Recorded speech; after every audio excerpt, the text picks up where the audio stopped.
Hello students, आज हम आपके लिए लेकर आए हैं एनसीईआरटी क्यूरियोसिटी साइंस में से lesson number 2 the invisible living world behind our naked eyes.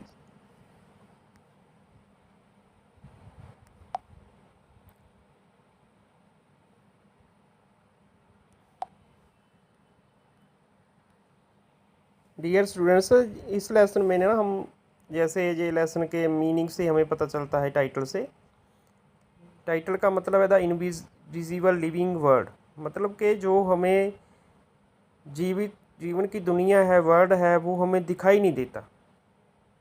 और हम कहाँ पे जाएंगे? हमारी आँखों से बाहर जाएंगे। वाइंड आवर नेक्ड आइज मतलब वो वाले जीव, माइक्रो ऑर्गेनिज्म जिन्हें कहते हैं हम।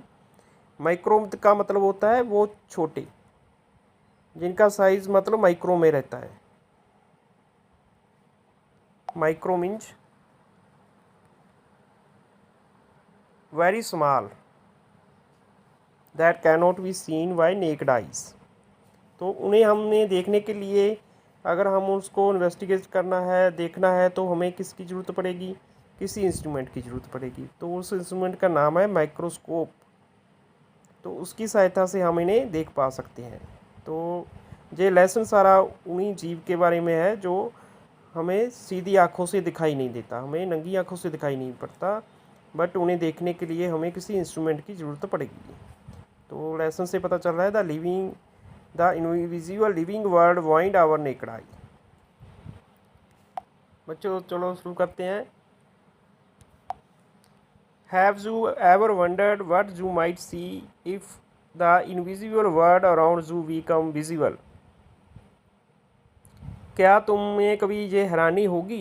Have you ever wondered, क्या तुम्हें कभी हैरानी हुई है? What you might see, कि आपने कभी कुछ देखा हो। If the invisible world around you become visible, अगर वो दुनिया की चीज़ें जो हमें कभी दिखाई नहीं दी पड़ती थी, बट अब हमें क्या होने लगी हैं, वो विजिबल होने लगी हैं।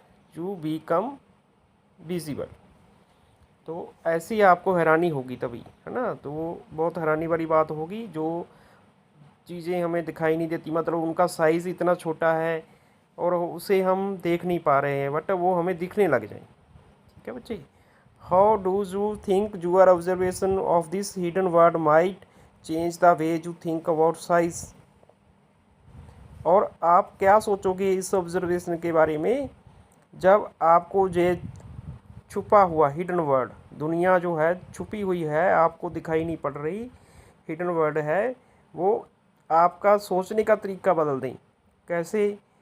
उसके साइज़ के हिसाब से, कॉम्प्लेक्सिटी, उसमें जो जटिलता है उसके हिसाब से, और even what count as living, जहाँ तक कि जिन्हें हम लिविंग बोलते हैं, मतलब वो लिविंग ऑर्गेनिजम्स हैं। दो तरह के होते हैं ना बच्चों, हमारी दुनिया के जो वस्तुएं हैं, जो हमारे आले दुआले वर्ड है, वो दो टू टाइप्स का है, लिविंग एंड नॉन लिविंग। तो लिविंग वाला वर्ड की बात कर रहा है जो जीवित हैं, मतलब जो रेस्पायर करते हैं, सांस लेते हैं, ठीक है, जिसमें ग्रोथ होती है, उसका वादा होता है, उसकी बॉडी पहले छोटी होती है, वो टाइम के हिसाब से बड़ी हो जाती है, फिर उसको ग्रोथ बोलते हैं। डेवलपमेंट, विकास होने लगता है उनमें। ठीक है, वो एक्सक्रीट करते हैं, मतलब वेस्ट प्रोडक्ट को वो बॉडी से बाहर फेंक देते हैं, इसको बोलते हैं हम एक्सक्रीट करना।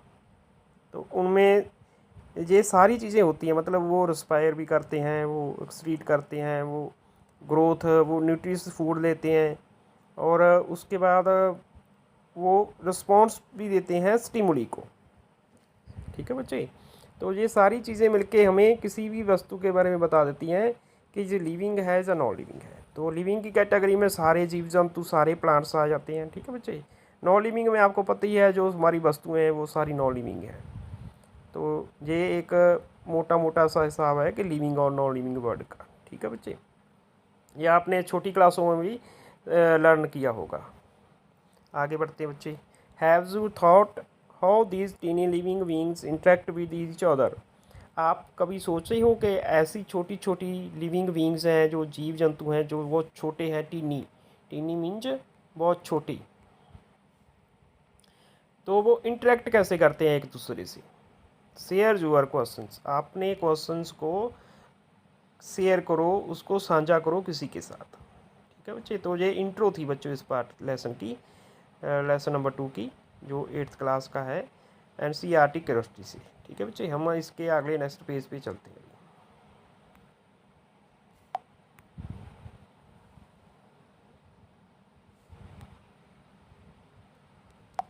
The human eye can only see objects that are above a certain size।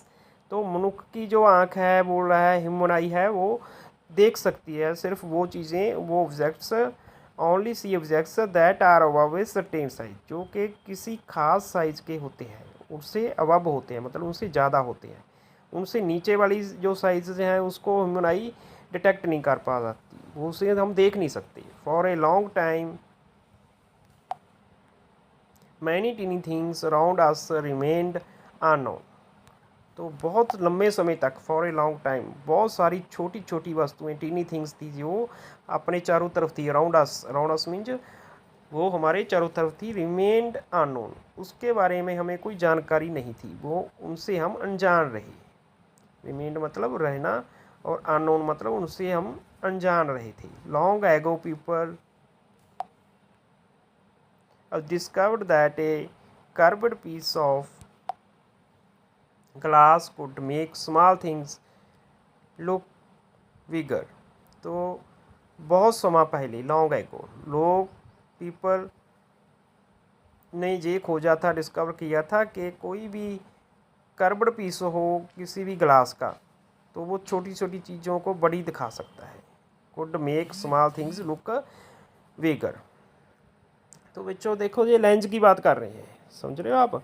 Lens क्या होता है, एक मतलब कम्प्लेक्स ग्लास होता है, उसमें कर्व्ड होता है वो। ठीक है, तो बहुत समय पहले इस चीज़ की खोज हो गई थी, डिस्कवर कर लिया था कि वो तो लेंस नहीं बोलते थे उस टाइम में, है ना। तो जब खोज हुई थी तो वो तो ग्लास बोलते थे उसको, क्योंकि ये कांच का है कुछ piece of curved piece of glass.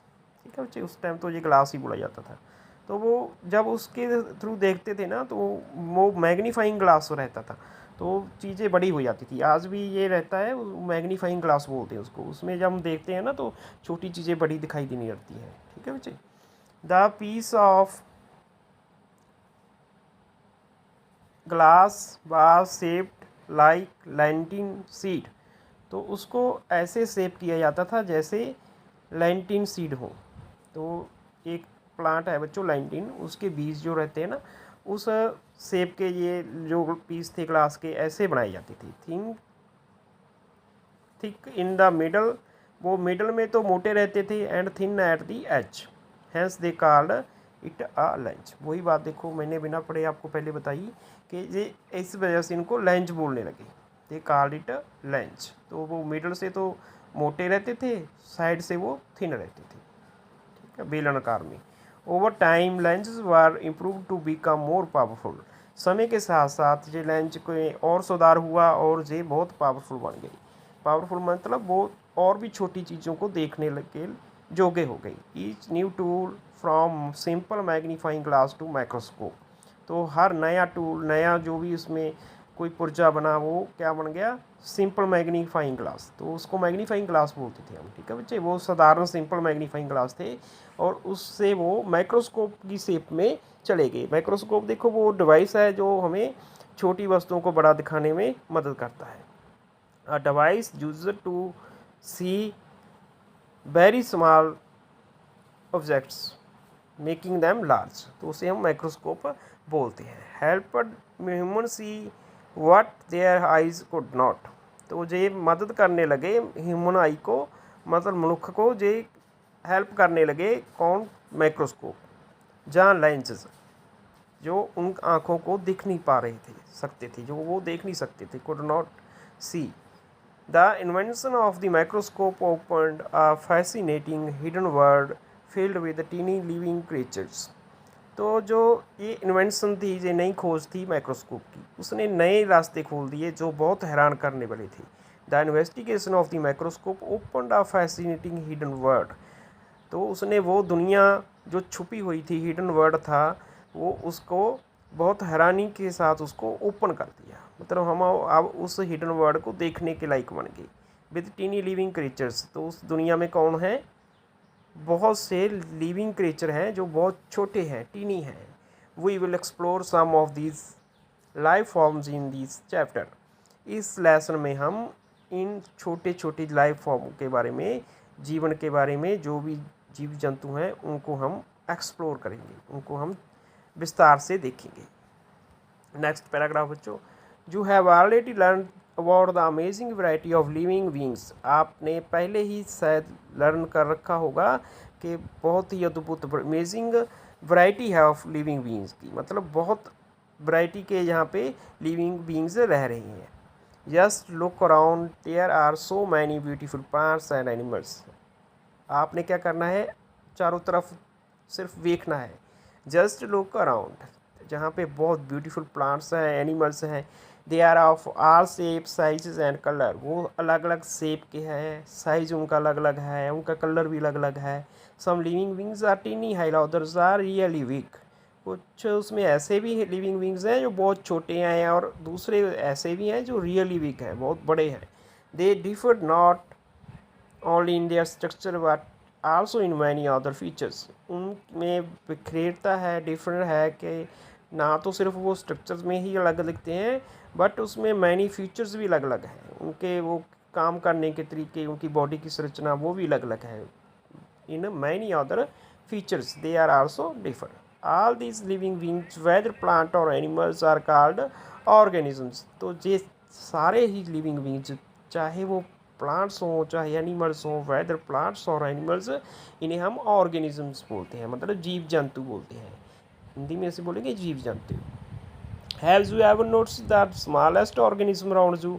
क्या कभी आपने ध्यान से देखा है आपके चारों तरफ, अराउंड यू, अराउंड यू मतलब चारों तरफ कोई भी छोटे से छोटा जीव, smallest organism that is visible to the naked eye, जो आपको नंगी आंखों से देख सकता हो। थिंक अबाउट इट, इसके बारे में विचार कीजिए। How small a thing can your eye actually see. कौन सी छोटी से छोटी चीज़ आपकी जो आंखें हैं वो असल में देख सकती हैं, मतलब छोटी से छोटा जो भी चीज़ आपकी आंखें देख सकती हैं वो आपने इमेजिन करना है, वो आपने थिंक करना है।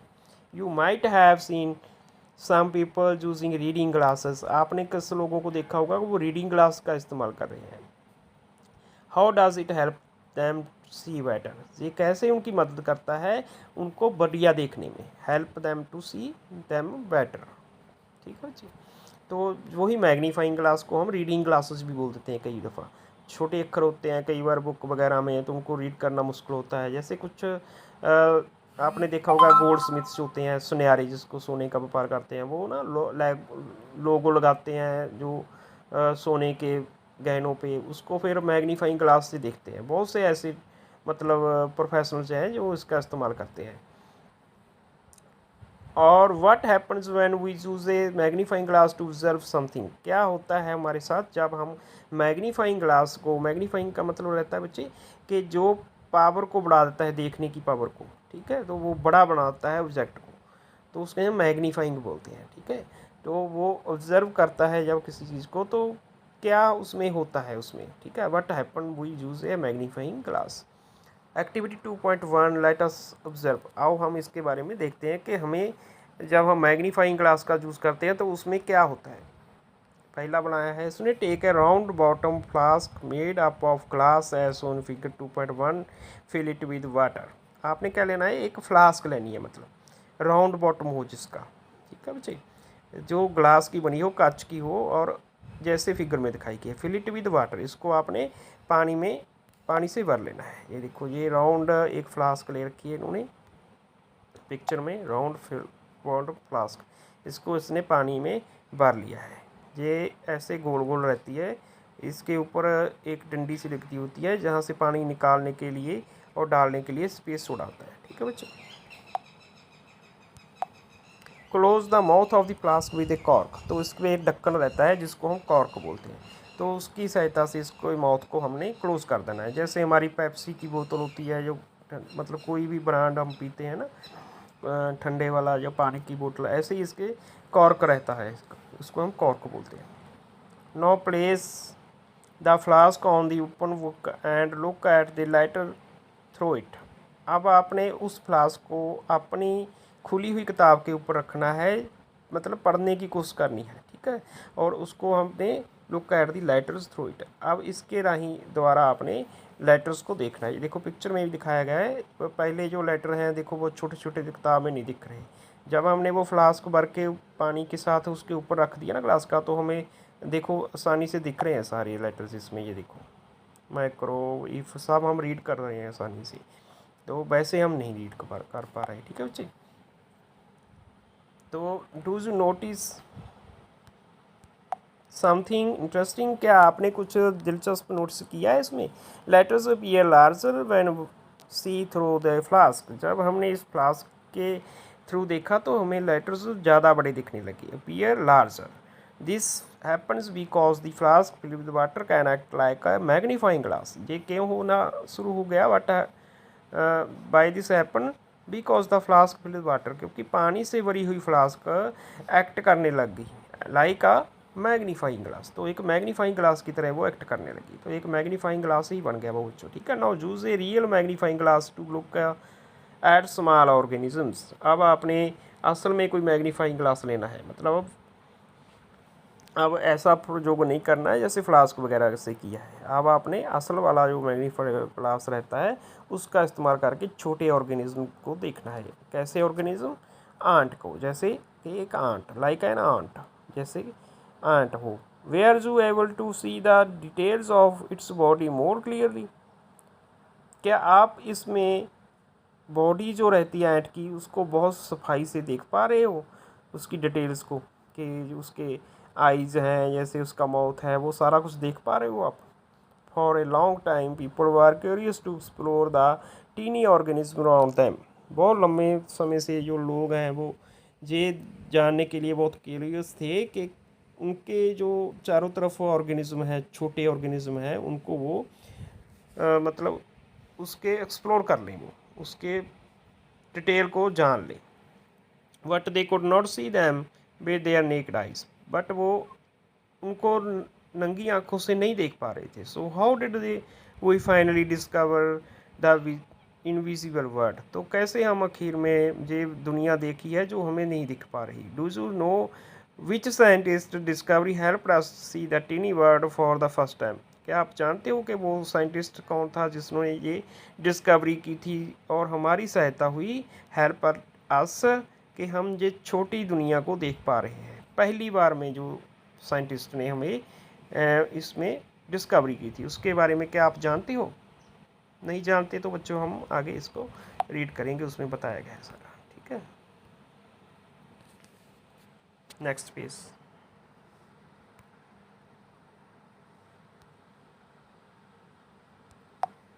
In 1665, a scientist named Robert Hooke published a book called Micrographia। तो एक साइंटिस्ट था, उसने 1665 में एक बुक पब्लिश की थी जिसका नाम था माइक्रोग्राफिया। तो उस साइंटिस्ट का नाम बताया गया Robert Hooke. He was a careful observer. वो एक बहुत ही गहराई से जांच पड़ताल करने वाला बंदा था। ही was a careful observer, okay बच्चे। एंड ए स्किल्ड आर्टिस्ट, और वो उसमें हुनर भी था, बहुत आर्टिस्ट भी था वो। In this book he showed a detailed drawing of tiny objects that people had never seen before. इस किताब में जो उसने पब्लिश की थी उसमें उन्होंने डिटेल के साथ कुछ ड्राइंग्स बनाई थी, कुछ तस्वीरें बनाई थी जो छोटी वस्तुओं की थी, टीनी थिंग्स की थी, जिनको बारे में लोगों ने पहले कुछ कभी देखा ही नहीं था। Things he saw using a tool we now called a microscope. तो वो छोटी छोटी जो तस्वीरें उन्होंने बनाई थी छोटे जीवों की या छोटी वस्तुओं की, तो उसने वो टूल जो इस्तेमाल किया था माइक्रोस्कोप। तो हो सकता है कि मैं पता ही लग रहा है तो वो माइक्रोस्कोप की खोज किसने की थी? रॉबर्ट हुके ने, जहाँ से हमें पता चल रहा है, ठीक है। पहली बार उसने वो बुक पब्लिश की थी। His microscope made things look 200 to 3 times bigger than what one could see with the unaided eye। तो उसका जो माइक्रोस्कोप था वो वस्तुओं को 200 से लेके 300 टाइम्स तक बिगर बना देता था। इतने गुना मतलब उसको बड़ा दिखा देता था, जो हमारी किसी भी नंगी आँखों की सहायता से नहीं देख पा रहे थे हम। One day he looked at a thin slice of cork and saw it was made of many small empty spaces। एक दिन उसने क्या किया, एक पतला सा स्लाइस ले लिया कॉर्क का। कॉर्क का बच्चों क्या रहता है पता है आपको? कॉर्क एक कोई भी ट्री प्लांट होता है ना, उसकी बाहर वाली जो परत रहती है स्टेम की, उसे हम कॉर्क बोलते हैं। तो उसको उसने माइक्रोस्कोप में देखा, तो उसने देखा कि बहुत से छोटे छोटे वो एम्प्टी स्पेसेस भी हैं उसमें, मतलब खाली जगह उसमें है उसमें, ठीक है। These compartments reminded him of a honeycomb. तो ऐसे छोटे छोटे मतलब स्पेसेस थे उसमें, बॉक्स जैसे थे, तो उसे लग रहा था जैसे कि वो हनी कम्ब हो, मतलब मधुमक्खियों का छत्ता हो। ऐसे कंपार्टमेंट्स उसमें बन रखे थे, किसमें? कॉर्क में। कॉर्क मैंने बताया बच्चों को, प्लांट का या ट्री का जो स्टेम रहता है, उसकी आउटर वाली जो लेयर रहती है, छिल्लड़ जिसको बोलते हैं हम, वो वाला उसे कॉर्क बोलते हैं, ठीक है। तो उसको ये याद दिलाता था, reminded him of a Honey comb. तो जैसे मधुमक्खियों का छत्ता रहता है ना, मधुमक्खियाँ बैठती हैं उसमें, हनी कलेक्ट करती हैं, उसमें भी छोटे छोटे बॉक्स होते हैं, कभी आपने देखा हो तो। ही ड्रीव what he saw and called each small space a cell. उसने उस चीज़ को ड्रा कर लिया, मतलब उसकी तस्वीर बना ली। तो उसने देखा कि उसको, फिर उसने पहली दफ़ा उसका नाम दिया उस छोटे स्पेस का कि ये एक सेल है। सेल सेल बच्चों देखो, जो हमारी जो बॉडी है, किसी भी लिविंग ऑर्गेनिज्म की बॉडी है, वो सेल की बनी होती है।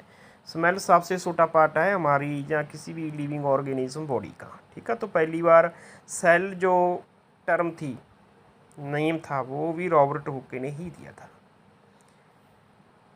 Cell was used in science to describe the basic unit of life. तो ये बेसिक यूनिट ऑफ लाइफ है। हर एक सेल अपने आप में एक लाइफ है, वो सारे सेल कलेक्ट होके बाद में हमारी बॉडी बन जाती है बच्चों। किसी भी ऑर्गेनिज्म की बॉडी की स्ट्रक्चर बनती है। तो सेल एक स्मॉलेस्ट यूनिट है। सेल अपना अपना काम करते रहते हैं, बाद में वो सारे कंबाइन करके हमारी बॉडी पूरा काम करती है, ठीक है बच्चों। तो ये बोला है बेसिक यूनिट ऑफ लाइफ। तो सबसे पहले भी जो धरती पे जीव आए थे ना, वो सिंगुलर आए, सेलर आए थे, ठीक है, मतलब एक सेलीय जीव आए थे। तो इसीलिए भी इसको बोलता है कि basic unit of life. Around the same time in 1660s, Anatomy van Leeuwenhoek, a Dutch scientist, made better lenses. बाद में 1660 में क्या हुआ बच्चों, एक और साइंटिस्ट जिसका नाम एंटोनी वैन ल्यूनहुके, ये डच का साइंटिस्ट था। उसने उससे भी बढ़िया लेंस बना दिया, better lenses, that allowed him to build more useful microscopes, जो कि और भी बढ़िया मतलब उपयोग में लाने वाला माइक्रोस्कोप उसने तैयार कर लिया उन लेंसेज की मदद से। He was the first person to clearly see and describe tiny living things. तो ये पहला बंदा बन गया जो बहुत सफाई से देख सकता था, डिस्क्राइब कर सकता था टीनी लिविंग थिंग्स को, ठीक है बच्चे। तो बढ़िया तरीके से किसने बताया था? ये वाले साइंटिस्ट ने, एंटोनी वैन ल्यूवेनहुके। तो सबसे पहले किसने बताया था? रॉबर्ट हुके ने, ठीक है बच्चे। तो बढ़िया तरीके से इसने बताया था। ये चीज़ यहाँ पे क्लियर हो रही है हमें। तो जो वो क्या चीज़ों को डिस्क्राइब कर रहा था, टीनी थिंग्स को, जैसे बैक्टीरिया, ब्लड सेल्स। हमारा जो ब्लड है ना बच्चों, ये सेल्स का बना रहता है। इसमें बहुत टाइप के सेल होते हैं, जैसे आपने सुना होगा RBC, red blood cell, WBC, white blood cell, eosinophil, basophil, ठीक है। ये सारे सेल होते हैं। प्लेटलेट्स, ये आम ही हम सुनते रहते हैं, प्लेटलेट्स काउंट होती है हमारी बॉडी में एक, वो ब्लड का हिस्सा है, वो सेल है ब्लड की, ठीक है। तो ब्लड भी क्या है, दिखने में एक लगता है, बट इसमें डिफरेंट टाइप्स ऑफ सेल हैं, वो सारे सेल अलग अलग के काम करते रहते हैं। तो ऐसे ही उसने वो सारा कुछ माइक्रोस्कोप में देख लिया बंदे ने, साइंटिस्ट ने। Because of this he is known as the father of microbiology. इसकी वजह से ही उसको फादर ऑफ माइक्रोबायोलॉजी भी बोला जाता है। माइक्रोबायोलॉजी मतलब वो साइंस रहती है बच्चे जिसमें हम छोटे जीव जंतु जो हमें नेकड आई से नहीं दिख पा रहे हैं, उसकी स्टडी को हम माइक्रोबायोलॉजी कहते हैं। देखो बच्चे, ये यहाँ पे दिखाया गया है फिगर 2.2, माइक्रोबायोलॉजी या बुक जो रॉबर्ट हुक्के ने दी थी है ना, ये पार्ट में दिखाई गई है, ये वाली, ये देखो ये बुक ए वाली, ठीक है, ये पब्लिश की गई थी उस टाइम। ये दूसरे वाले में बी में लिखा है माइक्रोस्कोप ऑफ रॉबर्ट हुक्के, ये पहले माइक्रोस्कोप था रॉबर्ट हुक्के ने बनाया था। अब तो लेबॉर्ट्री में बहुत ही मतलब बढ़िया वाले माइक्रोस्कोप आने लगे हैं, आपकी लेबॉर्ट्री में होगा, आप अपने टीचर को बोल के उस पर आप देख सकते हो, कोई भी एक्सपेरिमेंट भी ज़रूर करना है बच्चों आपने, ठीक है। तो सी वाले में देखो लिखा हुआ है cork cell as published in the माइक्रोफिजिया, माइक्रोग्राफिया। तो माइक्रोग्राफिया वो बुक थी ना बच्चों जो रॉबर्ट हुक्के ने पब्लिश की थी, बनाई थी, लिखी थी, उसके आधार पे उसने कॉर्क सेल पब्लिश किया था। ये कॉर्क सेल की मतलब माइक्रोस्कोप में देखने के बाद की तस्वीर है, इसको ड्राइंग किया था उसने बाद में बुक में, पहले माइक्रोस्कोप में देखा, उसके बाद उसको बुक में ड्राइंग बना के छाप दिया था। व्हाट इज़ ए सेल, आप सेल के बारे में देखते हैं बच्चों, आपने देख ही लिया, cell is the basic unit of life, all living beings are made of cells, सब जो जीव हैं लिविंग हैं वो कौन से बने होते हैं, किससे बने हैं, सेल्स के बने होते हैं। You might wonder what cells actually like look like, आप ये जान के हैरान होंगे कि सेल एक्चुअली में दिखते कैसे हैं। Let us take a closer look at the basic structure of a cell using a microscope, आइए हम एक नेड़े से होके लुक करते हैं, क्लोजर लुक लेते हैं कि बेसिक स्ट्रक्चर कैसी है, तो वो दिखने में कैसा है, मतलब सेल किसकी सहायता से, यूजिंग ए माइक्रोस्कोप, ठीक है बच्चे। अब माइक्रोस्कोप की सहायता से सेल को हम डिफाइन करते हैं, उसको देखते हैं उसमें संरचनाएं कौन सी हैं, उसका स्ट्रक्चर कैसा है। नेक्स्ट पेज बच्चे, तो हमें इसके लिए क्या करना पड़ेगा बच्चों, एक्टिविटी करनी पड़ेगी, है ना, कोई एक्सपेरिमेंट करना पड़ेगा, वो हम देखते हैं कैसे करना है। एक्टिविटी 2.2 लेट अस स्टडी ए सेल, तो ये हम सेल की स्टडी करने जा रहे हैं बच्चों एक्टिविटी 2.2 में। टीचर डिमॉन्स्ट्रेशन एक्टिविटी, तो ये आपको टीचर ने करके दिखानी है आपकी क्लास में या आपकी लेबॉर्ट्री में, ठीक है बच्चों। ये वो देखो टेक, हमें इसको रीड तो करना ही है बच्चों, ठीक है, रीड करके बाद में हम इसको आसानी से टीचर से मतलब जान लेंगे। Take an onion well from your kitchen और garden and wash it thoroughly with water, आपने एक ओनियन लेना है बच्चों, उसके में जो लीव्स रहते हैं ना उसमें अंदर से लीव लेना है, उसको हम बल्ब बोलते हैं। ये आप किचन से भी ले सकते हो, गार्डन से भी, उसको अच्छी तरह से वॉश करना है वाटर की सहायता से। Second, take the onion bulb vertically into pieces, cut the onion bulb in vertically into pieces, तो इसको हमने वर्टिकली काट लेना है, ठीक है बच्चे। वर्टिकली मीन्स ऐसे, ये देखो मैं यहाँ पे एक तस्वीर बना के वर्टिकली ऐसे काटना है, ऐसे ऐसे ऐसे इसमें कट लगने हैं, ठीक है। चलो, take one piece of onion and pull out the thin, आपने एक टुकड़ा लेना है ओनियन का, उसको उसकी जो थिन ट्रांसपेरेंट लेयर हो रहती है एक, उसको आपने पुल आउट कर लेना है, उतार लेना है फ्रॉम इट्स इनर सरफेस, उसके अंदर में से एक ट्रांसपेरेंट लेयर रहती है बच्चों, जैसे लेमिनेशन किया होता है ना ऐसे रहती है वो पतली सी वाइट कलर की, तो उसको आपने उतार लेना है with the help of forceps. किसकी सहायता से उतारना है आपने, एक छोटी सी चिमटी होती है पकड़ने वाली, तो उसको हम फोर्सेप बोलते हैं, उसकी मदद से इसको उतार लेना है। Take layer, this layer is called the onion peel, इस लेयर को हम ओनियन पील या ओनियन का छिलका बोल देते हैं, पील मतलब छिलका। Place the peel on a petri dish containing a few drops of saffron in red colour stain, तो इस जो हमने ओनियन पील उतारा है ना ओनियन के बल्ब से, इसको हमने एक पेट्री डिश पे रखना है। पेट्री डिश ये देखो पिक्चर में दिखाई गई है, ये छोटा सा एक कांच का बॉल रहता है छोटा सा, ठीक है बच्चे, ये पेट्री डिश 1 और 2 वाली फिगर में दिखाई गई है, ये इसको पेट्री डिश बोलते हैं। इसमें आपने इसको रख लेना है, इसमें आपने क्या डालना है, सैफरन। सैफरन क्या है, एक डाई होती है बच्चों, ये रेड कलर की होती है, ये डाई बोलते हैं इसको, केमिकल नेम है इसका सैफरन। ये इसकी कुछ ड्रॉप आपने डाल लेनी है, जैसे पिक्चर में 3 में भी दिखाया गया बच्चों, पॉइंट नंबर पिक्चर में ना 3 वाला, उसमें देखो ड्रॉप डाल रहे हैं सैफरन की। अब क्या करना है, इसको 30 सेकेंड्स के लिए छोड़ देना है। This will help a pinkish colour to the cell. इसके में क्या होगा, जो देखो पील था ओनियन का, उसमें क्या है, सेल है। वो किसका बना हुआ है बच्चों, छोटे छोटे सेल्स का बना हुआ है, जो हमें आँखों से दिखाई नहीं पड़ते। ठीक है बच्चे, ये सारा कुछ क्या करेगा, वो 30 सेकेंड्स के बाद क्या होगा, वो पिंकिश कलर आ जाएगा उनकी सारी लेयर में, उनकी सेल में, जो भी उसकी स्ट्रक्चर हम नेकड आई से नहीं देख पा रहे हैं। ठीक है, and help us to see them clearly. अब जब उसको में कलर आ जाएगा तो हम माइक्रोस्कोप में उसको आसानी से देख लेंगे। तो यही रहता है इसका रोल, कि जो सैफरन कलर हमने डाला है कि वो आसानी से हमें हाईलाइट हो जाए। मतलब एक तरह का होता है ना कि हम हाईलाइटर भी यूज़ करते हैं हमारी बुक पे, है ना, तो उसके साथ क्या होता है कि वो हमें आसानी से पता लग जाता है कि ये यहाँ से उस इम्पोर्टेंट चीज़ हमने लिख रखी है। जैसे ये देखो, मैं भी यहाँ पे हाईलाइट करके बता रहा हूँ आपको, ये देखो विद दी, आप देखो विद दी हेल्प ऑफ ये हाईलाइट करके हमने यहाँ पे बताया है। ऐसे ही ये आसानी से दिख जाता है वो सारा कुछ उसमें जब सैफरन कलर रहता है। With the help of thin brush transfer the onion peel to another petri dish containing water to rinse the peel and remove extra stand.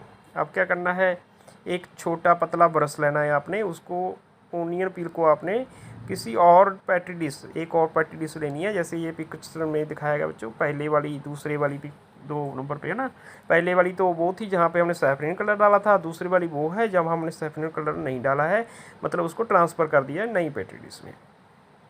तो किसकी मदद से किया है हमने, ये छोटे वाला ब्रश इसने दिखाया भी है बच्चों। ये छोटे वाला ब्रश या कलर करते हैं ना, जिस ब्रश से हम छोटा रहता है उसकी सहायता से हम ड्राइंग वगैरह करते हैं, उसी की सहायता से हम इसको ट्रांसफ़र कर लेंगे। क्योंकि ये बहुत छोटा रहता है, या अगर हम इसको हाथ से पकड़ेंगे या किसी और इंस्ट्रूमेंट से पकड़ेंगे तो डैमेज हो जाएगा, इसके सेल सारे डैमेज हो जाएंगे।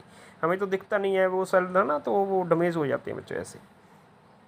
तो इस पेट्री डिश में क्या डाला हुआ है, जहाँ पे हमने ट्रांसफ़र किया है वाटर, तो वाटर क्या करेगा, राइंस करेगा, मतलब इसको धो देगा आसानी से ना, अच्छी तरह से।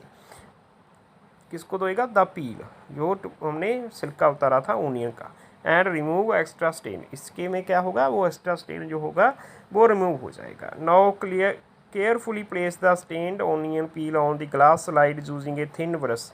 अब इसको ध्यानपूर्वक जो स्टेन्ड ओनियन है उसको हम स्टेन्ड ओनियन बोलने लगे हैं अब, क्योंकि उसमें डाई डाल दिया सैफरन ने। उसको हमने किसी ग्लास स्लाइड पे प्लेस कर देना है। ठीक है, बस ये 3 नंबर में दिखाई गई है। देखो ये ग्लास स्लाइड रहती है, छोटा सा एक पीस रहता है कांच का, इसे हम क्या बोलते हैं, स्लाइड, ग्लास स्लाइड।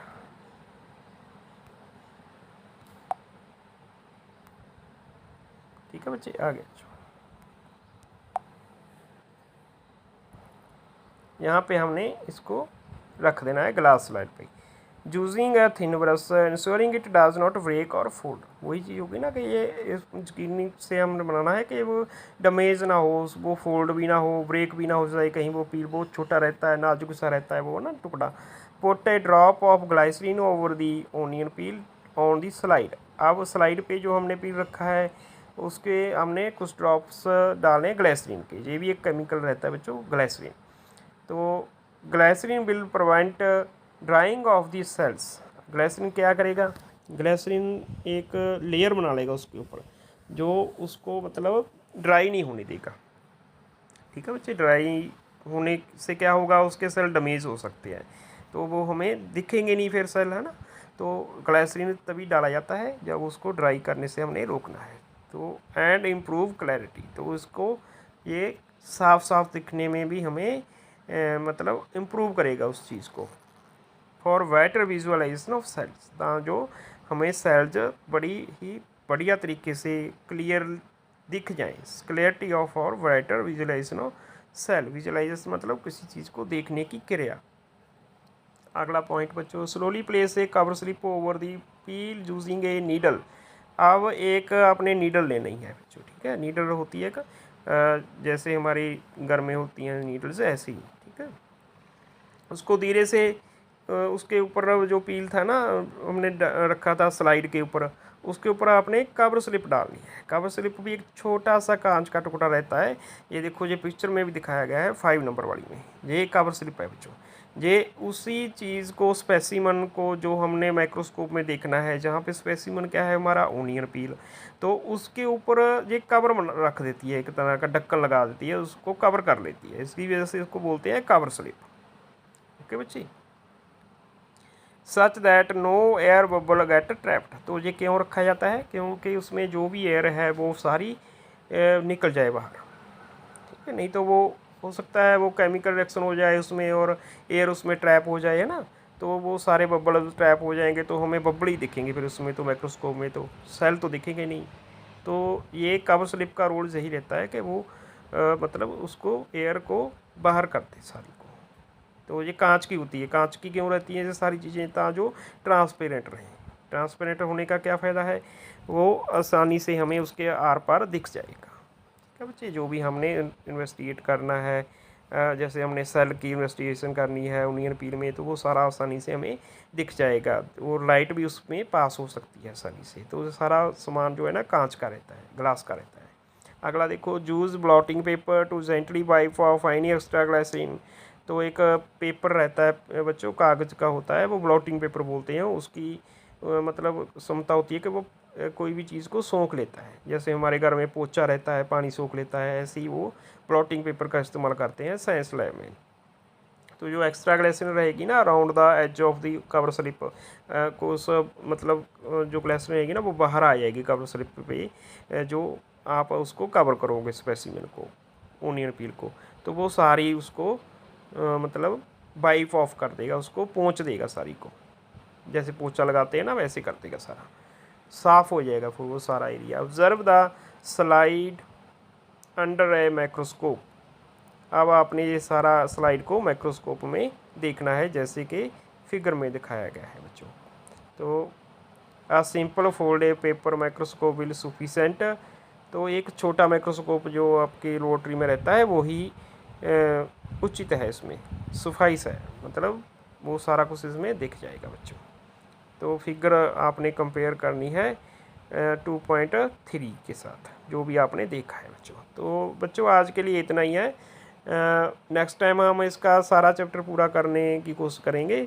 ये हमारा फर्स्ट पार्ट है। प्लीज़ आप ना थोड़ा कमेंट और लाइक्स ज़रूर कर दीजिएगा। बड़ी मेहनत लगती है बच्चों इसमें तैयारी कराने में, मतलब तैयार करने में सारा कंसेप्ट। अगर कुछ भी समझ ना आए ना तो हमें वो आप कमेंट बॉक्स में डाल देते हो, है ना बच्चे। तो हमें आशा है कि आप इसको बड़ी ध्यान से पढ़ोगे, है ना बच्चे। तो आपके लिए एक क्वेश्चन भी है बच्चे इसके आधार पे, हमारे पार्ट 1 के आधार पे, कि आपने क्या करना है, आपने ये बताना है कि जो बेसिक यूनिट ऑफ लाइफ है उसका नाम बताना है आपने। बेसिक यूनिट ऑफ लाइफ कौन सी है, ठीक है, उसका नाम बताना है आपने। तो मैं आपके कमेंट्स की वेट करूँगा बच्चे। Okay, thank you.